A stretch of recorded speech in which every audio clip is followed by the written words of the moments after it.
Well, I picked up another project. I just couldn't pass this one up. I swore I wasn't gonna build a bunch of more snowmobiles. Maybe just one more, just with some parts, because I have the 2 Nytros already that I can make one really good one out of. But this one came up for us, just too good of a deal to pass up. And I'll tell you, this thing, somebody spent some money on this. So you can see it's got the floats, bark buster front end, a bumper, a skid plate. I mean, that's not big time, but so it's got some running boards. It has a mountain tamer skid. It's just sitting low like this because there's no air in the floats. So it's got the skid. It's got a shockwave clutch, but the secondary clutch failed here and broke the outside shiv. The inside shiv looks okay. I don't know if I got to do a further inspection on it. I don't know if the towers are cracked. Might be a crack there. I can't tell if it's a casting line or a crack, but I'm going to do a further inspection on this. It does have the shockwave. You can see here I've got to replace some aluminum, and the belly pans are kind of loose. I've got to put a set of bar warmers on it because somebody put these really cheesy grips on it and they're turning to jello here. So you need warmers, but it does have a set of tapered bars. I don't know what the turbo kit is. It's an MCX kit, obviously, but I don't know what horsepower it is. I'm guessing it's like a 270 kit because it's got an intercooler up front here. So MCX turbo, skin seat, and then it's got some QRS mounts here for the jerry cans. Jerry cans aren't with it, and it's got a muffler. I think that's kind of nice to have the exhaust system a little quieter. So I'm going to need a sock for the intake tube. But all in all, there's a lot of good stuff. Oh, it's also got a set of, I think those are Simmons skis. So you can see it's been sitting in the grass. It's got dirt, moss in it. But I did see a video of it running. The key is in it. And it's supposed to be a low mild, fairly looked after machine, but it doesn't matter for the price of it. I could get my money back quite quickly just by selling parts. I don't know how many guys actually, I never see Nytros on the mountain anymore, so I don't know what the demand for parts is like on these things. I think drag racers might be buying them back. You guys hit me up in the comments on this, let me know. But it does have, like, it's got some wheels there. It's got the mountain tamer skid. I know Timber Sled isn't in business anymore, but it's still a nice lightweight skid. I had one underneath the other Nytro, and it was really nice and light. I mean, they're a good skid. It's just unfortunate that you can't get parts for them anymore. I think the rear arm is pretty much just an Arctic Cat. It's either the front or rear arm. And then, of course, if you have to, you can just fabricate some parts for them if you break your scissor arms. Also, it looks like a Powder Extreme track, like just like a 2.5 paddle maybe, or 2.25 paddle, but still. It's a really nice looking track. It looks like it's in really good shape. I don't see any weather checking on it. So like I say, just a gold mine of parts, but this one runs. Like it doesn't have a bad crank bearing like my other one does, my part sled. I mean, I've got one engine that it is a runner that I'm gonna be using. But to turbo Nytro for what I ended up, I traded some hours and some money for this one. And my goal is to have this thing on its own power here, moving, hopefully this weekend. It's Friday night, and I don't know if I'm gonna be able to do that, but I'm hoping I can. So I got lots of cleaning up to do on this machine for sure. But the main thing we gotta do is I just gotta go over a little bit, check some oil. I got a battery here that's showing like it's a little bit low, 12.3 volts. So I'm gonna have to put the charger on it and get some power to it. This battery doesn't fit the tray. It's just a motorcycle battery that I had. And I think it's kind of weak, so I might need something. It's got oil in it and it's clean. I might have to add some, I guess, I don't know. It's one thing I own a couple of these sleds. I think the dry sump system, you have to start it up and let it idle for a little bit, just like the DRZ, and then check your oil with these dry sumps. And yeah, that's right, it's got a float in there that'll come on. So this should have a rollover valve and all that stuff. It's got a tether. Don't know if where the roll rollover valve is, but I'll figure that out. So I believe that he said something about how the starter solenoid was gone, but he got it running. So I'm guessing that it's not the solenoid on the starter. I'm thinking he might mean this main relay here, which are notoriously bad for failing. And I think I've got one. Anyway, if not, you can just jump it. Yes, to voltage and it should start. So I've got to get a, oh, so is it? Yeah, so it's got a reverse, but yeah, just like almost all Nitros I've seen, the handles broke off the reverse. They had that plastic handle on here and that was quite common for that to fail. Backup alarm. Yeah, so I'm gonna have to, as you can see, like it's been sitting, you know, as you can see. So I'm gonna have to clean the rust off stuff and just like, you know, that doesn't look good. Polish some stuff up, lube it all up, just maintenance. But the first thing I gotta do is take the clutch apart. So I do have, got some clutches from my other sleds. I do have some jibs here. I think I got everything I need. This is Nytro stuff. I got a few different helixes. This one's a Hartman or Dalton. It's got some wear on it. 2 helixes there, a whole bunch of springs. This is stuff that came with my other Nitros. Brand new chain. Another helix. I'm not sure what this. I think this is just a factory Yamaha one, which is probably just like the ones the Mountain Max has had. Oh, valve shim buckets. Oh,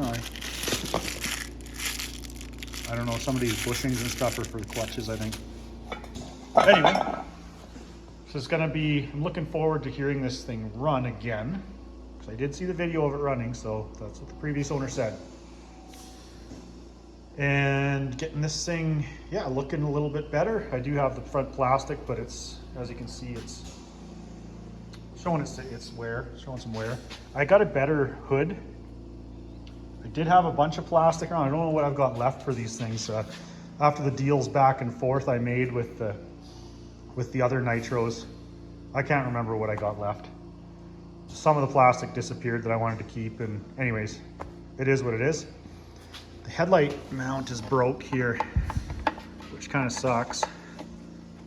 I guess it's all still there, so could potentially epoxy it back together, or I'm gonna have to get a headlight. Not worried about that. I'm sure I got one kicking around. Anyway, first things first, got to get these shocks pumped up with air so it's sitting level. So far I've got this thing sitting back up nice and tall, and I found that this one wouldn't stay inflated. It would pump up and it would just immediately go back down. So I was worried that the seals were shot, but all it was the Schrader valve part of it. This one's really messed up if I took that cap off. Well, you can see how there's a little hole in it right there. Anyway, so that one's junk. Got to get a new one of those. I do have some floats off my other sled that I could have used, but these are these remote reservoir ones. They're like float 2s or whatever, or anyway, the newer, better ones, and I want to use those on the sled I'm building.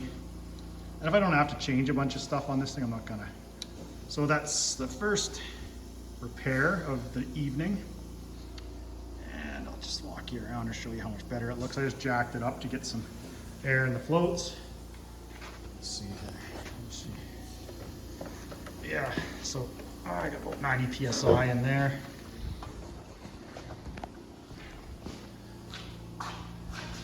And you can see the Mountain Tamer skid and the wheels. Nice looking stuff on this machine. So I just gotta make sure I got enough oil in the engine. Like I say, saw the video of it running, but that doesn't mean that there was enough oil in it. Like, it might have been a little bit low, so I don't want to take any chances, because I know, well, everybody knows what can happen to these engines and how expensive it gets. So I'm gonna have to get some voltage going to it, get it turned on. It's nice that it does have a key. And then I can at least turn on, hopefully the instrumentation works. And I can go ahead and figure out how many miles are on it. Hopefully they're low, it said low mile. And I've got this old set of bars here off my part sleds. And these are Yamaha warmers. And somebody just cut the wires off. But I like these warmers, boy, they're good. They're good, way better than my Arctic Cat or even my Skidoo.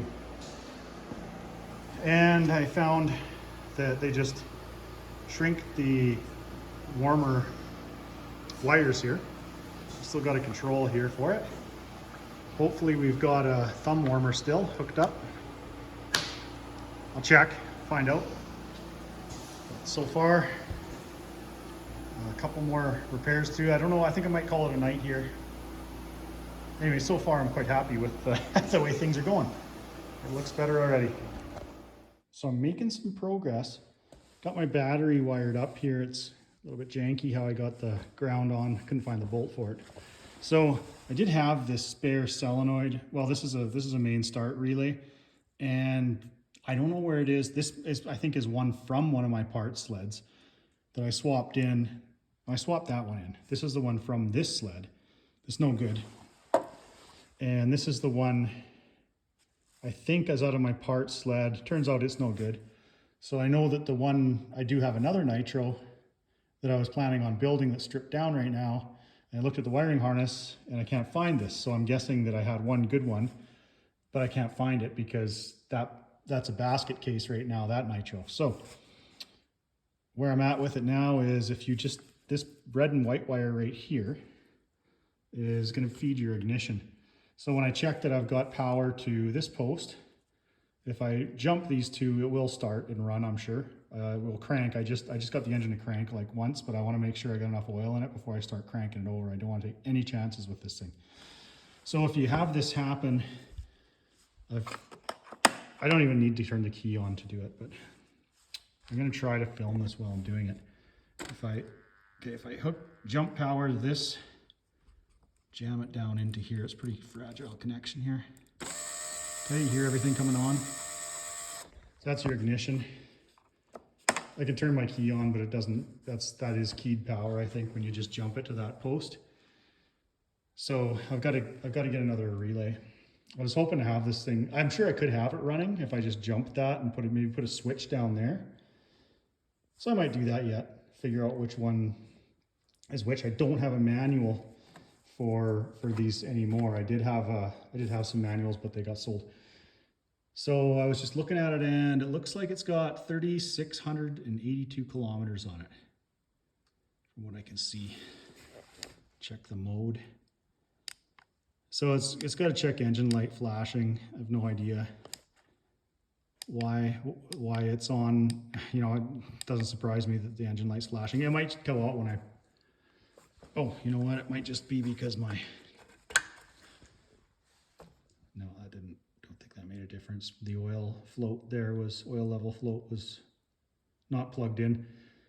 Okay, anyways, I'm glad to see that. So that's ignition power going to that red wire, and then I guess starter signal. There's 3 wires going. That blue one's probably starter signal. So if I jump that, the engine would probably crank, but I just want to make darn sure I got enough oil in this thing. Because, yeah, that red light's on. And we got a flashing check engine light, so, yeah. Got to figure out what's going on there. But anyways, I'm happy to find out the mileage on this machine. And I know it's going to start. I just want to make sure I got enough oil because I saw this thing run. So just in a couple hours tonight, the transformation's been good and I'm getting excited. Let's get this primary, or pardon me, the secondary off. Bit of spring pressure there yet, but just be careful. I only have to replace the outside sheave and I've got a spare one that's still in good shape.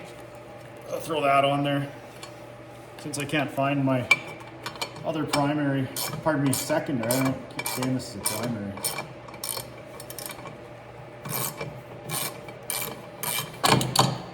Oh, yeah, there is a bit of pressure on there still. Okay, I've got to make sure I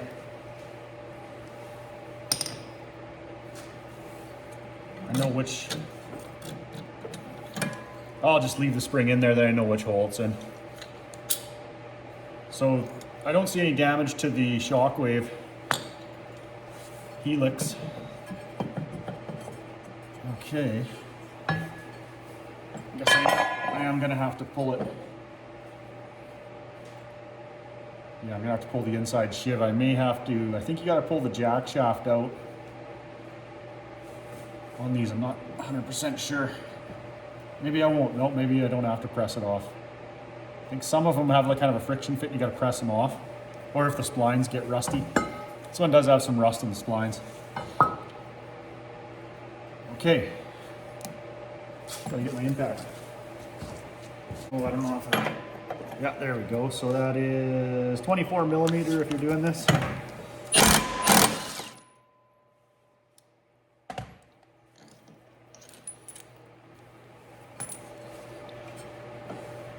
Oh no.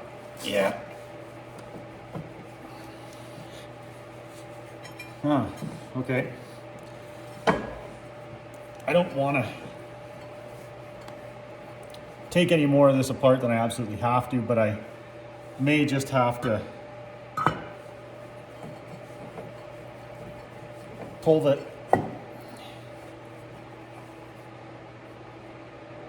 jack shaft off. I think this may be pressed on, well, like almost like a friction fit.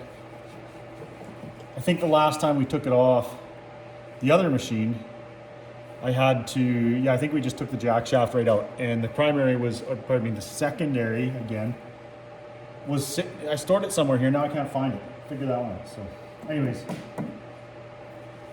I'll have to get this released. So I guess there must be a bit of a friction fit. Oh yeah, probably in here. It's kind of a press fit, so you don't get, so splines don't wear out, it doesn't sit there and rattle. Okay, I'll see what I can do here. Just took a pry bar here and just tried to put a little bit of pressure on it, and it looks like it's gonna come off. Yeah, it's not that bad. Oh, and look, the shaft isn't all rusted up. A little bit on there. I can clean that up. Maybe put some anti-seize on it. There she blows. Yeah, there's what's left of the primary clutch. The secondary clutch. I can't believe I keep saying that. So as you can see, I got to replace the primary too because it's got a chunk out of it. Thankfully, I've got a spare here that's in good shape. Rollers and stuff are good. They are on this other one too. So I'll just take the ramps and weights and everything out of this one and the spring and put it in this one. I'll just keep this one for a spare because it just needs the outside shiv. So never a bad thing to have some spare parts kicking around. So this one actually looks like before it flew apart, it was in pretty good shape too. That's a shame. Anyway, I'm gonna have to take everything off of it. Looks like, and put onto my other one here. I don't see any, you can probably see a little bit of marking on here, but it's just some scratches from being moved around and stored and stuff. It's still okay. All right. This one on the other hand, okay, that's not a crack, that's just casting. I can tell it's riser. I may have to change this bushing. That seemed a little bit loose. Take a look at it and see. Other than that, it looks okay. So these, on the Yamaha clutches, these screws here can get worn down because that's what stops when the clutch is moving in and out. So sometimes you have to take those out, put washers underneath them, or just replace these bolts every so often if your belt starts to squeal at idle. As you can see, there's a lot of corrosion on both these clutches, and I'm gonna have to clean those up. So I'll definitely do that, and I gotta get this bottom aluminum piece taken out here. You can see it just got absolutely mangled. Let's see. Get that off. And I think what I'll do is straighten this one out. And I won't put it back on, but I will use it for a pattern. Unless I got another one. That's the one on my part sled is absolutely destroyed.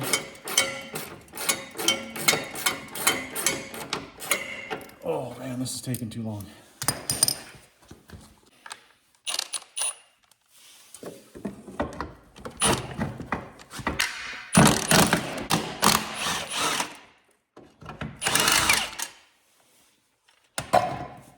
There's that. Yeah. Oh, that's a very small, thin piece of aluminum. Boy, yeah, she's toast. But I can still use this as a pattern. And I might just use a little bit thicker material. Something a little more resilient for building a new one for that. I just wanted to get a couple things off tonight. And then I can take them to the workshop and go ahead and start the rebuild process. Get these all cleaned up, and yeah, I think I'll just start with the clutches. And then of course, this belly pan here, plastic pan's got some damage. I'm not so sure. Yes, it bolts back in there. It's got a fastener up here. I don't know if this needs to be replaced. I think it's not too bad. It's got a hole in it. But I mean, this stuff's almost consumable on a snowmobile. It's always gonna have to get beat up and whatnot, so. All right, off to a good start. I'm just cleaning up this secondary. So as I've shown in my other videos, I like to use undiluted Castrol Super Clean. And you can see that this has only been in here for a couple of minutes, but that oxidization, like they call white rust that comes on aluminum, it just wipes right off. And the belt, the rubber from the belt there is just wiping off with my fingers. A little bit stubborn right there, but I'll just give it a bit of a scrub and just let it soak. Couldn't get the whole clutch doesn't sit flat in the container, so they move it around. But anyways, you can see how well that works on aluminum. The stuff is just amazing. So I decided that these bushings are gonna have to be replaced. So I got some new bushings, and then I got new buttons ordered for this side. Comes with a kit from Amazon.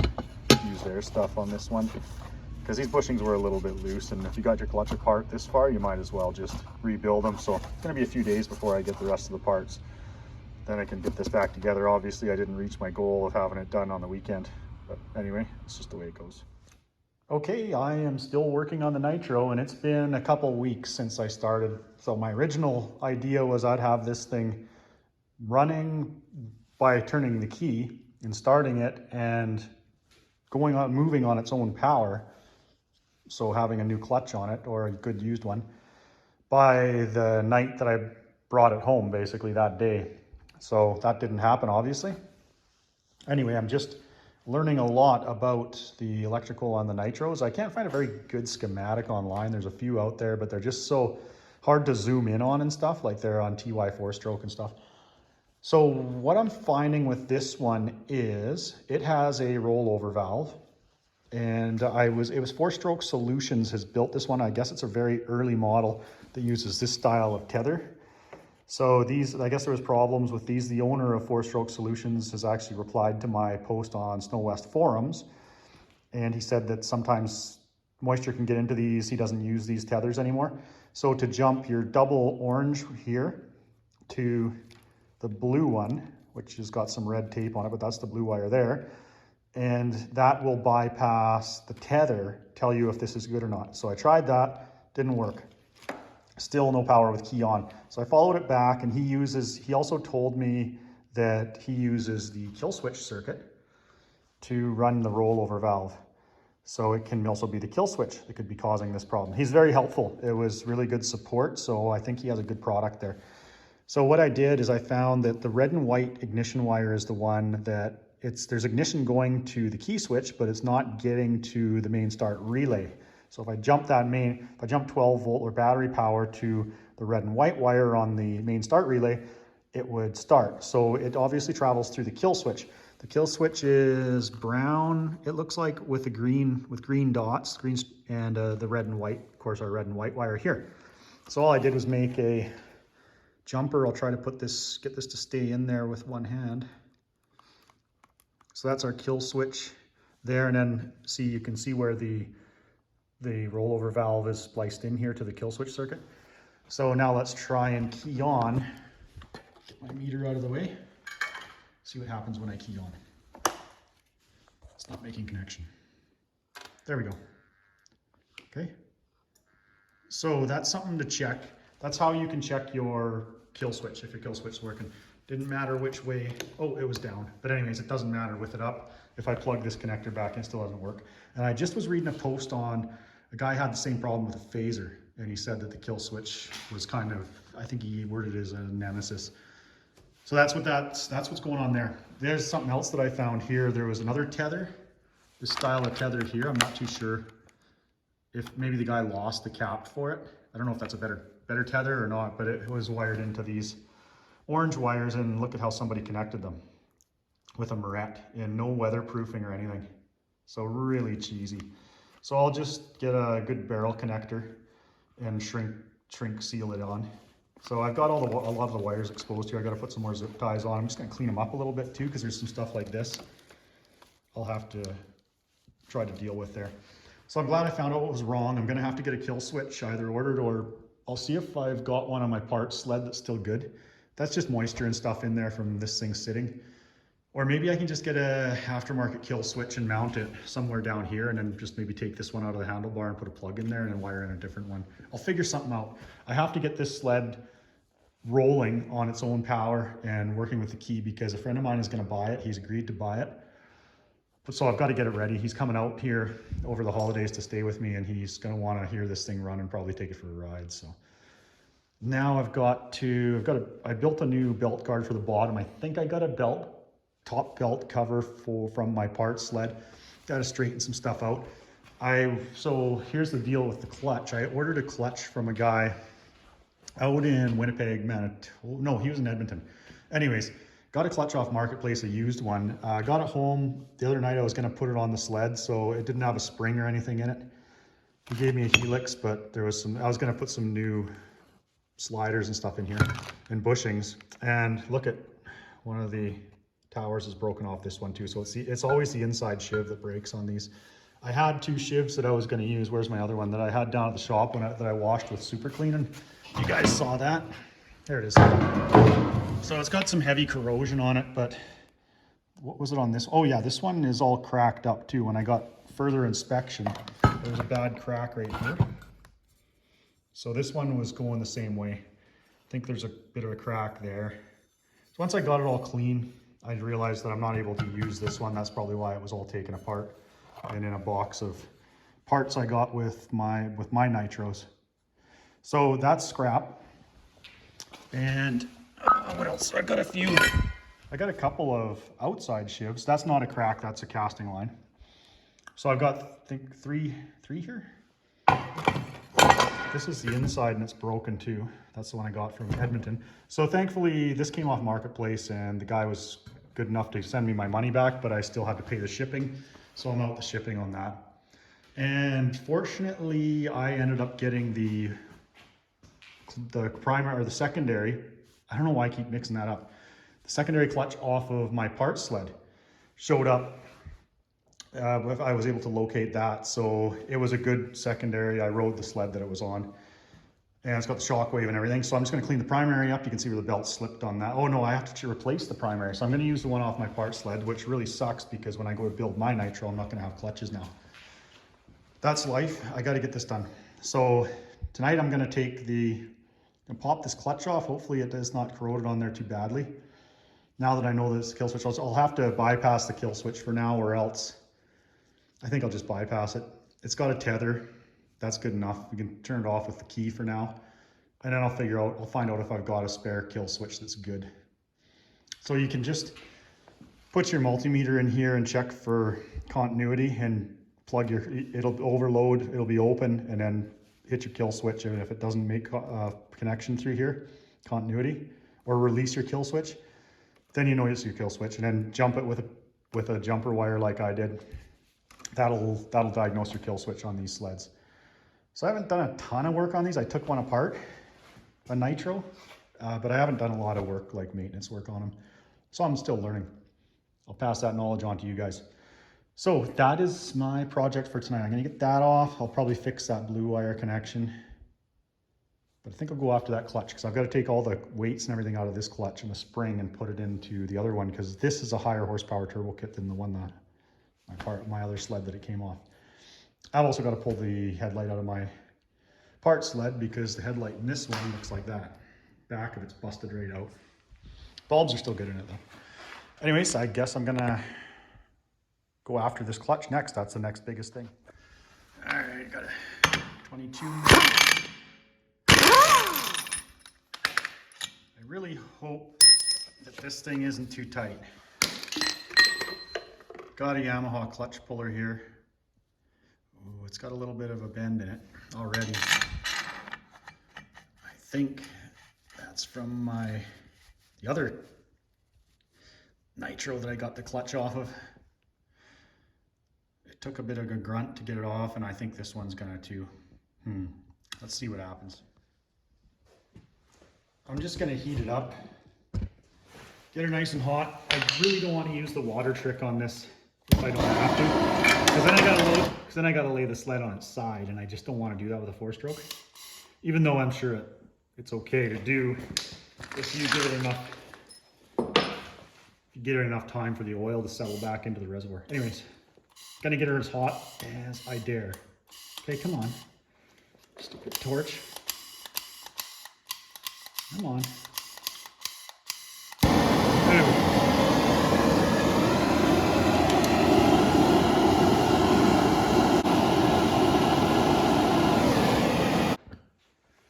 Well, here goes nothing. So 3/4 fits on my puller. It's tight.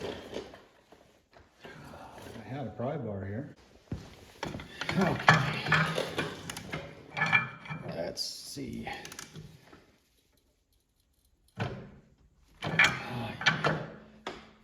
Ain't gonna be easy. Nothing on this machine has been so far.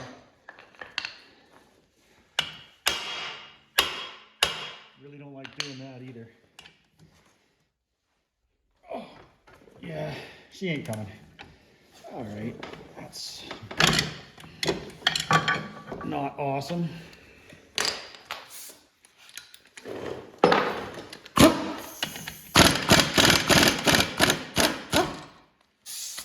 As you probably noticed, I've got the thread tape on here because I've done the water trick on the other Nytro. I guess that's what it's going to be. Dang. All right, well, let's get this clutch off. Okay, I'm about to do the water trick, or I use gear oil. I found the water was too thin and it'll come past the threads on your puller when you do this. I really didn't want to do this because I had to tip the sled up on its side. I got a good look at the track though. As you can see, it's like brand new. So I fill it up to just below the threads in there. Probably can't really see that. I don't have a light on me. So to about the bottom of the threads, because this is going to displace some of your oil. Some guy, like I say, guys have done this with water, but I don't find it works very good.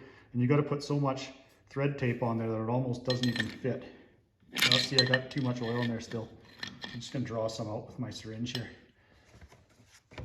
But you got to put a lot of thread tape on your puller in order for this to work. So just draw a little more out of here.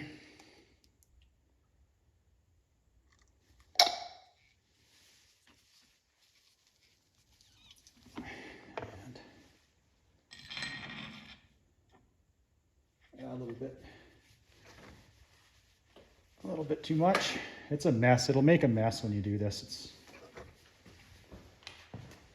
It's just what you gotta do sometimes. Well, let's give her a try.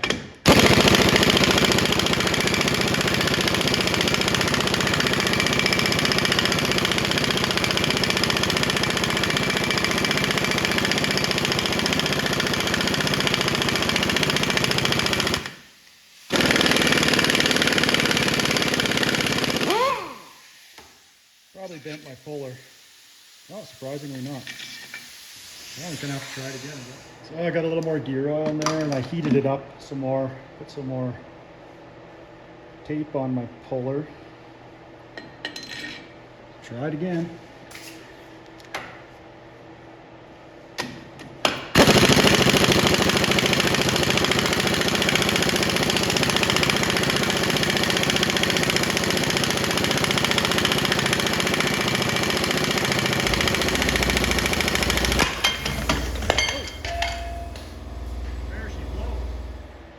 Okay, I wanted to get some video because when I took the clutch, the primary off my other Nytro, the camera cut out and I missed that. So that's how you do the water trick, or in my case, the gear oil trick. So you can see how much thread tape I've still got on there. So when it comes to primary clutches, guys, you just got to do what it takes. Like if you bend your puller, you bend your puller. You got to get that clutch off. So heat the living daylights out of it. Like, I mean, not so you're going to damage this bearing or anything, but get it hot. You can use a heat gun, or I'm using my Bernzomatic torch. It's going to make a mess. You got gear oil all over the place here, but that's life. We got the clutch off, and you just got to do what it takes and not give up. Like I say, it might cost you a puller, and then just make sure when you put it back together. I like to put a little bit of just a light film of oil or something on there. I don't know if it makes a difference if it squishes all out. I don't like to put anti-seize on here because I think the anti-seize actually leaves enough of a layer in there that the clutch may not friction fit. Like, it might affect your friction fit and your clutch could spin. But if you want to put anti-seize on there, fill your boots. So I'm going to get this thing back on its feet here, but first I'll just show you, look at the corrosion on the crankshaft here. So that's probably why, a big reason why it didn't pop off, because I'm guessing that whoever built this sled probably had the know-how to torque that clutch on there. I mean, it takes like, I don't know, like 50 foot-pounds or something like that. It's not a lot of torque to hold that on there. And you get these guys putting them on with impacts, and then this happens. This is, I think this was 55 foot-pounds on the secondary clutch. It's torqued on. It's not gonna be too tight. All right, I'm gonna put my clutch puller away, and then I'm gonna have to get this clutch taken apart and the spring and the weights and the ramps put into the clutch off my other Nytro. Get the headlight. I'm just gonna do what I can tonight. See some of the hardware's come out of the belly pan on this thing. I'm gonna have to, I think I'll use some stainless hardware there so they don't rust like the ones that are in it. But anyways, I wanna get this thing back on its feet because I don't like 4 strokes laying on their side. All right, so I've already got the cover off of one of these clutches. This is the one that I'll be using.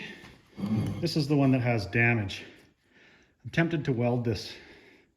I know you guys are gonna say it's a bad idea, and it probably is. Well, I said I'm just tempted to do it, and I didn't say I'm going to. Now there's spring pressure there. This one had I think that should be pink, but no, blue-white, that's white. Blue, white, blue spring, so that's, if you guys don't already know, an indication of how much tension is on it. Turbo sleds, of course, use heavy weights and heavy springs, strong springs, because of the power you're dealing with. So you can get these covers off by just loosening a little bit at a time. I've already broke these loose. I usually do this with a ratchet, but I want to do it a little bit quicker for the video. Doesn't bore you guys to death. Okay, so get them loosened off a little. So there's, okay, I need a little bit more tension. It's probably about a ½ inch of, here's how long your bolts are here, right? So you can see how much thread you've still got. I've got lots of thread left in there. You don't want them pulling the threads out of your clutch either. But just get the tension loosened off like this. So you got about a ½ inch in there. And then, as you can see, with the little bit less tension on them, you can just hold it down with your hand and just pop them out one at a time so that one of them isn't going to pull out and have all the tension on it and pull the threads out.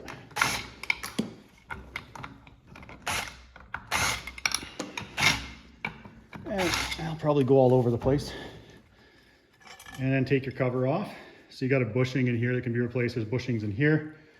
If you're rebuilding these, that you're going to want to replace. So what do you have? Oh, guess what? It's got a blue, white, blue spring. So I probably didn't even need to take it apart to get the stuff out of it. But let's see if it's got different weights and ramps. So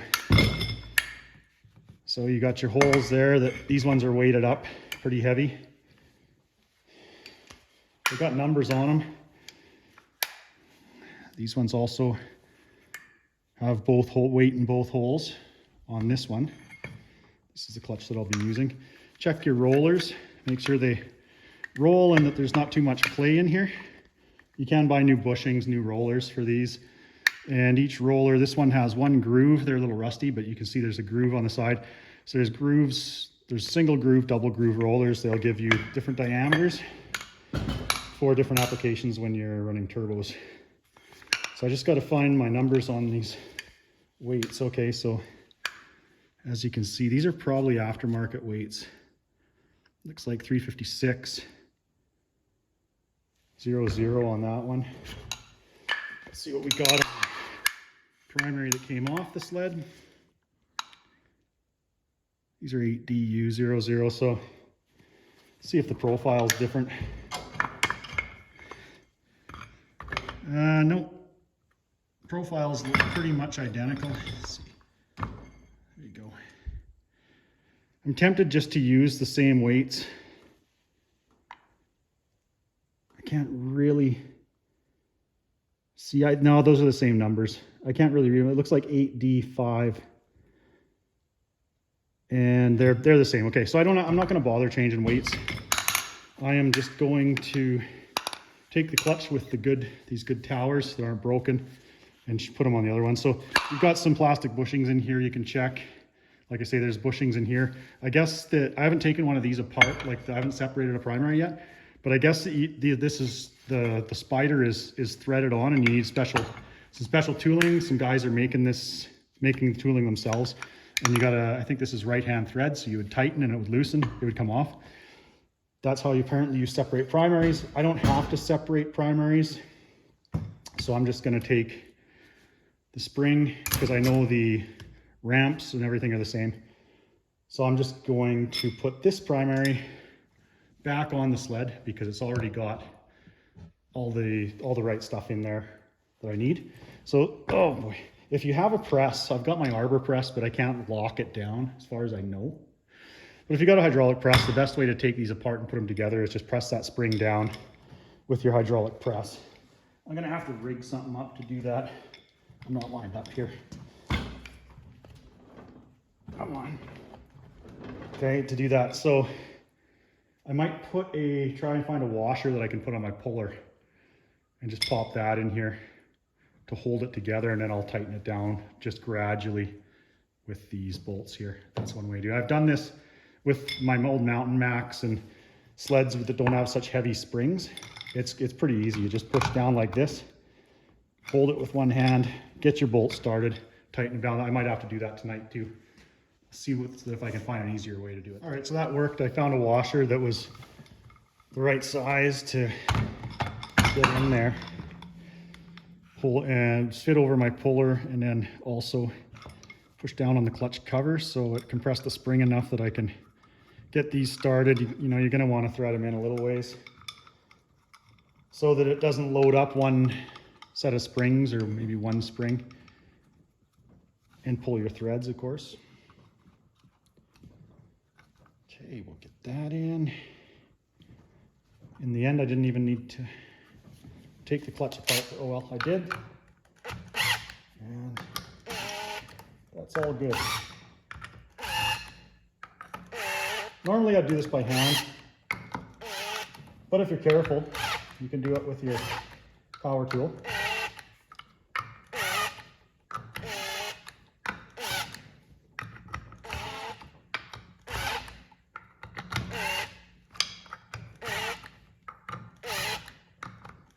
So just be patient. Don't get in a hurry and strip your threads. Going into aluminum here.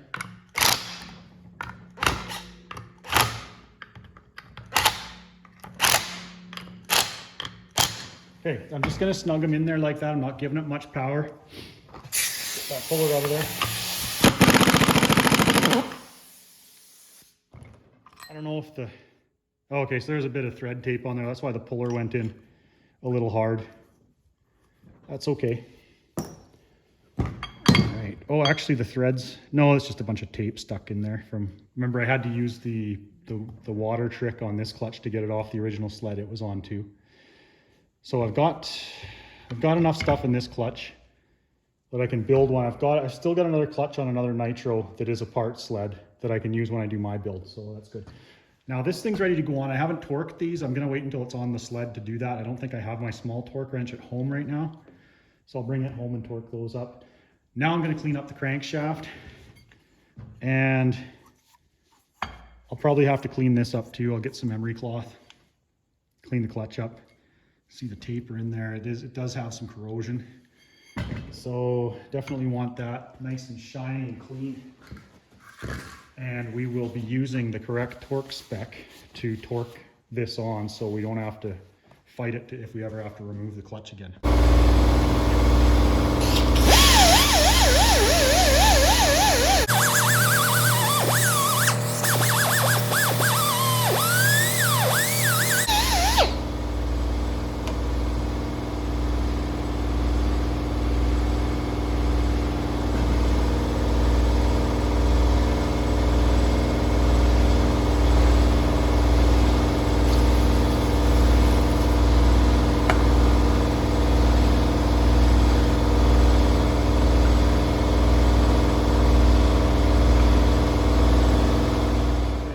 Time has come to install the secondary clutch. I've been working out here for a while, just on odds and ends, trying to get things loosened up. So you're going to need a 22mm socket for, this primary clutch. I'm going to install the primary clutch. I don't know why I keep getting clutches mixed up. Going to put some old faithful fluid film on here. And they want the bolt lubricated as well. So to properly torque the clutch on, there's 2 stages. Oh, I got dirt on the end of the bolt here. It's all dirty. Dang it. Clean this off. All right. 2 stages. You have to torque it to 85 foot-pounds first. And that's going to seat it on the tapered shaft on the crank. Oh, I didn't show you the crank. It had some rust on there, but all I did was take a red Scotch-Brite, this one right here, and just gave it a polish, and all that rust came right off. It wasn't pitted or anything. It's in really good shape. So you don't have to worry about that. We'll jam it up here. Apparently some of the early Nytros, you don't want to turn the engine over backwards because the timing chain tensioners can fall out, I guess. So you don't want to turn it very far backwards, like a quarter turn or so apparently is safe, but not much more than that. All right, so we just gotta ease easy on the torque here. Come on now. Oh, I don't like doing this. There we go. Okay, so that's the first stage, 85 foot-pounds. Now we've got to loosen it back off again. And then the next is, I believe, 45.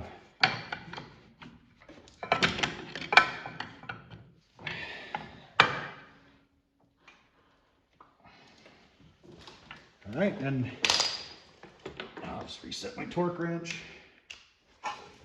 Back it off to 45 foot-pounds. And that's our final torque. So the initial torque is seating it on the tapered shaft, and the final torque is just holding the bolt tight. There we go. The primary clutch is installed. I also built this bottom clutch guard piece. I'll grab the other one here and show you. So remember how the old one was completely mangled? I was able to straighten it out a bit. It still kind of looks like a piece of bacon, but anyway, it was enough that I could get a pattern. And then I just bent up another one, so this one has a little bit different bend to the back of it there, but it's going to do the same thing. This is quite a lot thicker material. It's just a piece of an old sign, aluminum sign. It's a little bit heavier for weight, but it's so much stronger. This stuff is really resilient. So to build a clutch guard or something like that, it's a little bit hard to bend. You got to heat it up because it will want to crack. But this sign material is just, it's a really tough aluminum, probably some sort of alloy. So that's kind of an upgrade. I get my belt on pretty soon too. But the good part about having the clutch on is I can finally start this thing. All I've seen is a video of it running. I'm just hoping that all is well, that the engine's in good shape. It's pretty low miles.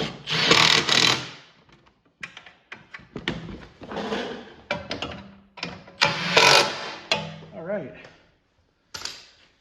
Have to bend that down a little. I think the belt will hit it. A couple more things wrapped up. So it's just been kind of fighting me. I ended up trying to get the headlight studs off and I broke this one here.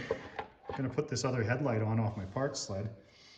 So I gotta find one of these studs now. So I gotta get that out of the parts sled, and it's dark outside and cold and damp because we got some snow and I don't feel like doing that tonight. But I've got the tether bypass, so now it's got power with the key, so that's functioning normal. I got things cleaned up, as you can see. Just been detailing it a little bit, making it look better. So here's how you bypass the tether. I just made a jumper wire there with 2 male spades that goes double orange to your blue. So the guy I'm selling it to is just gonna have to buy a new tether. It just quit. Replace the kill switch and the tether quits. So unfortunately that's just how it happened. So I gotta put a couple zip ties up in here and get these wires cleaned up a little bit. Then I'm ready to start putting these side panels back together. Lots of these. You got a bolt down here. Goes in down here, holds the bottom on. Then you got one of these plastic clips here. So I'm just gonna go ahead and start putting that stuff together, the cosmetic stuff. It's unfortunate that these always are broken, these pieces on Nytros. I don't know if any of this plastic's still available. Sleds have been out of production for so long, but maybe there's some used parts around. I'm gonna make it so these ones fit, like if I gotta put washers on there or whatever it takes. Get it looking better and getting this stuff holding on like it should. Okay, so I'm getting closer to completing this project. It's getting cleaner and shinier, of course. But I'm also learning a lot about nitros and electrical and things. Thank goodness for the forums. So started it up because I hadn't heard it run yet. And it would run for just a few seconds and immediately die. And it had a TORS code coming up, which is code 84, and a check engine light. So anyways, I'll just show you how to bypass your TORS. It's a single, the connectors are single wire and they're black and white, right? So there's the white one right there. And the black one's right there. See that one? So Yamaha made it so they're male, female, and there they are connected together. So that's bypassing the TORS system on your throttle switch that's up here. And oftentimes what I'm reading is when guys put risers on them, if you don't adjust this right, your TORS acts up. So I had mountain maxes and the TORS acted up and I bypassed them. So that's how you do it. If you're in the bush and you still have your TORS connected, that's how you can bypass it. So unfortunately I had to bypass the tether as well. You should have one or the other. If you have a Yamaha sled working, you want to have one of those as a safety. So that was unrelated to the problem with the starting and stalling immediately. And I got on the forums and I found out that there was there's different main start relays. So when I first got this snowmobile, they said the main start relay was gone, but it wasn't. It was the kill switch, as I told you guys about. And the tether later failed, but I figured that out. But the main start relay, they're the ones that aren't the proper Nytro relays. Apparently they must have a timer or something in them for overcrank protection or something like that. and it shuts off your power to your fuel system or ignition or something. So it would start and immediately stall again. So it had the TORS code, I bypassed the TORS, which was already bypassed. When I was working on it, I reconnected the TORS. And that did nothing. It still would start, run for a few seconds and stall. And I found a thread, a forum thread of a guy that replaced the main power relay, and the same thing happened. So I put the old main power relay back in, or the start relay, solenoid, whatever you want to call it. And now it runs. So figure that one out. Anyways, hope that helps somebody, because that could be a real pain. You usually don't change out parts that are brand new. And it was an RM stator part that was for a Nytro, so I'm kind of surprised about that one. Anyways, I hadn't heard it run. I'd seen it run on a video before I bought it. So here we go.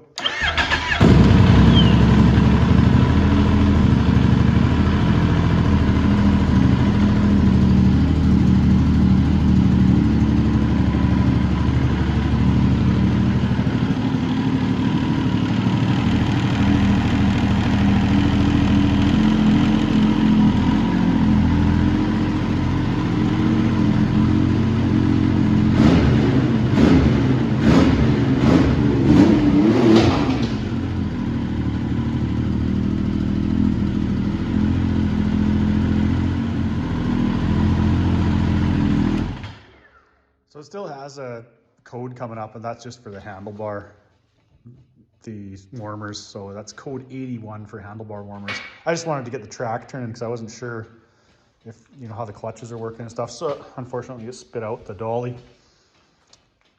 Yeah, so anyways, this thing, everything moves, turns the belt. So I'm gonna have to get a few things wrapped up on it, get the side panels put back on, and then I'm gonna have to take it for a quick spin. So like I say, I'm getting close, and it's good to have it running and moving under its own power. A little bit of exhaust coming out of there. I did have an oil leak. Yeah, see, it's still leaking here. I gotta fix this. So that's coming from the rollover valve, you can see. So I don't know if the hose has got a little tear in. It's got a really short little piece of hose there, and it's all out of alignment. It's got a real bend in the hose. So I got to deal with that, and then I've got to, like I say, get the side panels and stuff back on it, put the plastic on it, and then yeah, and then I can take it for a quick test ride, see how she goes. But it's really nice to have it, knowing that it runs and that it's moving. So I've got to get this thing looking a little bit better. It sat outside, it's in okay shape, but it's just the plastic has got some wear and tear on it. I've started polishing it here, so I'm just using headlight polish with the wool pad. And there's some stickers and tape or something on here. I've got to get some of this cleaned up. It doesn't look very good. But the plastic isn't broken or anything, so it's in okay shape that way. And the hood's over there. And the side panels, you can see, are pretty faded. So I'm going to show you how I'm going to fix these up here.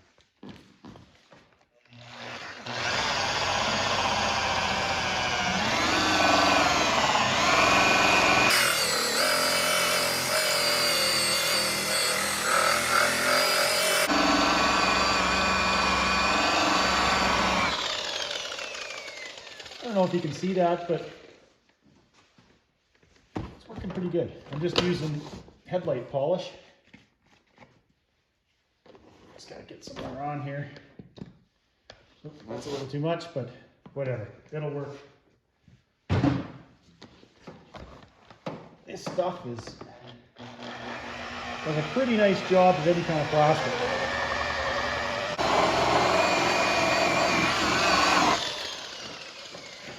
And for the faded side panels, I'm just going to use the torch strip. Look at that.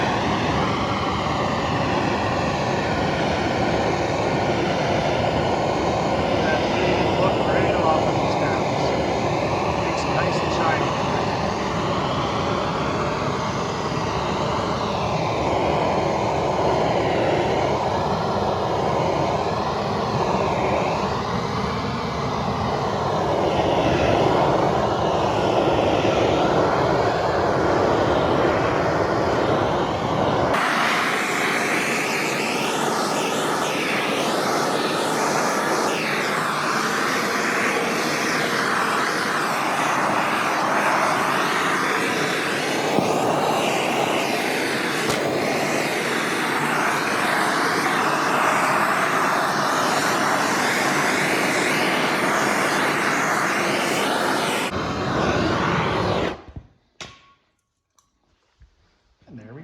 Okay, well, the polish kind of worked on the tank panel.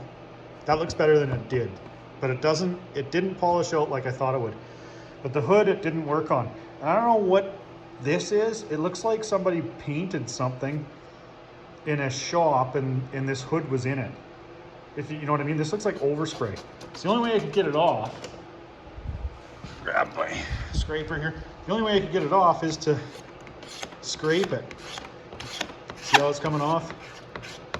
But of course, that doesn't leave a very nice finish on the plastic when you scrape it. Like, I gotta polish that out somehow. And then when I started trying to polish it, it would gob up into this. Like, it just looks awful. Like a dirty coating. So the hoods, I don't think you could save it by polishing it and stuff like that. It had some really ugly, these redneck something or other decals that were half on there, half off. So what I decided is I was looking at the rest of the sled though, with the panels on, like the black panels and the black seat. And I thought, you know what? It'd look good if I just painted that hood black. I think that'd look really good, like semi-gloss black or flat black, because the panels kind of have a bit of a gloss to them now. And I thought, paint isn't going to stick to that, but this stuff will. So this is a rim paint, but it's kind of like Plasti Dip. This is actually the equivalent to Plasti Dip paint. So I'm just going to give it a shot of that. I'm going to, I'll try and flatten out the scrape marks and stuff on it. But this stuff builds up really good. I use this on rims and they look good. It looks good. And it fills some of the scratches and stuff. So I think that's what I'm gonna do. It's gonna look good. The plastic isn't in great shape on this machine, unfortunately. It's missing some fasteners like there. I don't know exactly how I'm gonna deal with that. These quarter turn, you can buy these quarter turn fasteners on Amazon. I think that's the best price out there is the Amazon ones. You don't want to buy them from Yamaha. They will charge you a lot of money. So I was missing a couple in the front here. And down here, I got to figure out what I'm going to do, because it's broken where one of those quarter turns is supposed to go in. Somebody's drilled some holes there. So I think I'll put a piece of aluminum in here with like a pin that'll go through that hole, and I can put a hairpin through it. I don't think I have any really good side panels, so I'm just gonna get these ones so they hang on, and I guess that's as good as it's gonna get. I got some armor all and stuff that I got to spray on these, but I think the hood will look really good with it. I mean, it's my only option now, because it's kind of, so you can see this stuff just wouldn't come off. It's kind of is what it is. It's never gonna really look good if I try to polish it and clean the overspray off it. So I think I'll just give it a couple coats of Plasti Dip and make it a black Nytro. Well, it's cleaned up. I've tried wax and grease remover and brake clean and everything to get whatever this overspray off, but I can't do it. So it's clean and it's scuffed up a little bit. So let's see what this looks like. Oh, I don't know if this is gonna work either. It's fish eyes like crazy. Try over here where I know it's cleaner.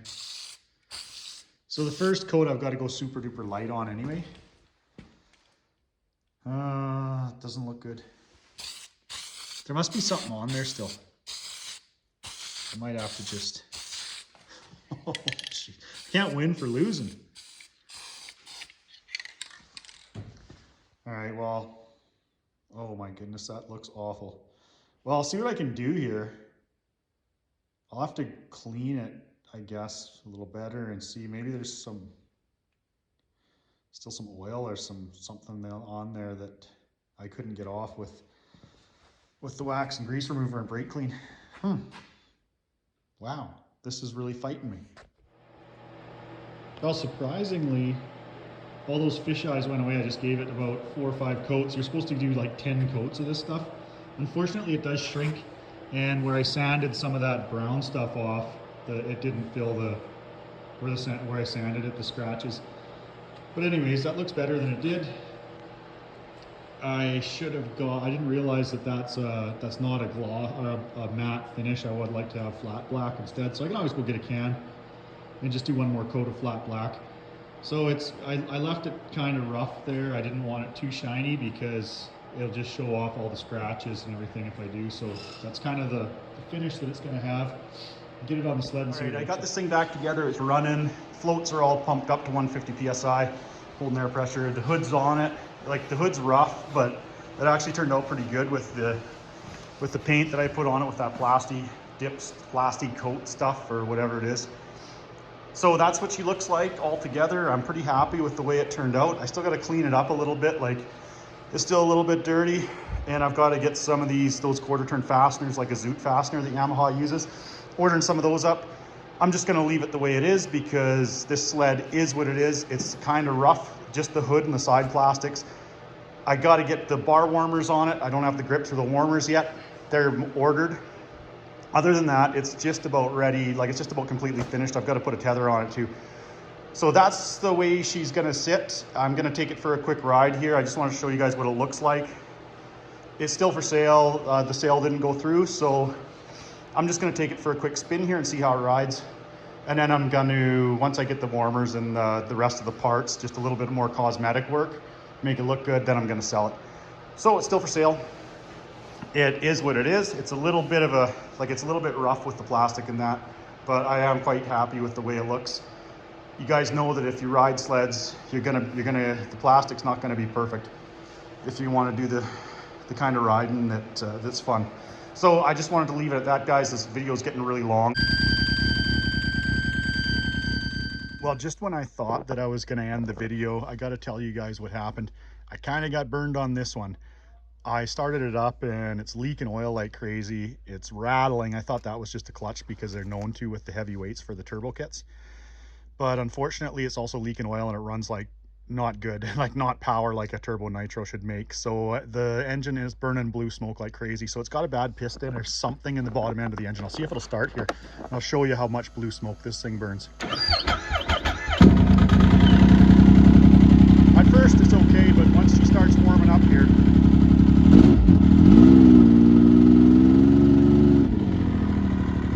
hear a little bit of a rattle, it's a little bit noisy. I don't know, it could be just the clutch, I guess. Now just watch as she starts to warm up. Oops. Come on, girl.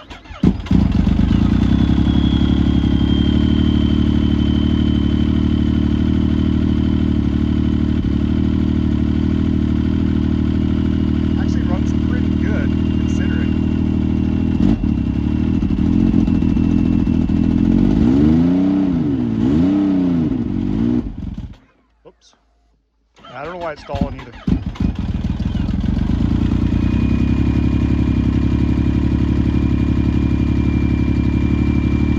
Okay, it was smoking like crazy when I took it for a ride.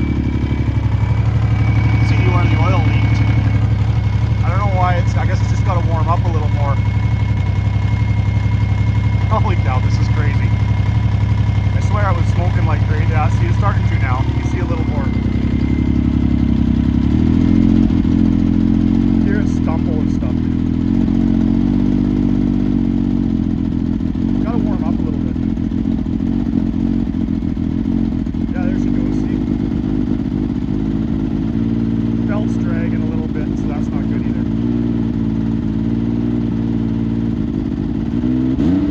Yeah, see that? Look at that. There we go, look at that.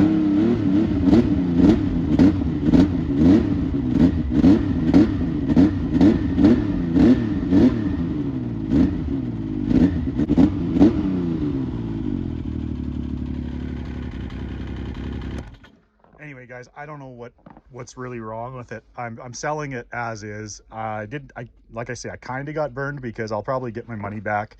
I could part the thing out and make money on it still for what I paid for it. I am really disappointed because these studs are really fun, and I thought if it didn't sell, I'd just keep it and ride it myself. But that's the way it goes. You take a gamble on stuff that doesn't run, and that's what happens. So like I say, I'm not worried about it. I just put it up for sale, and I'm glad my friend didn't buy it. That would have been a bad thing. but I'm putting it up for sale.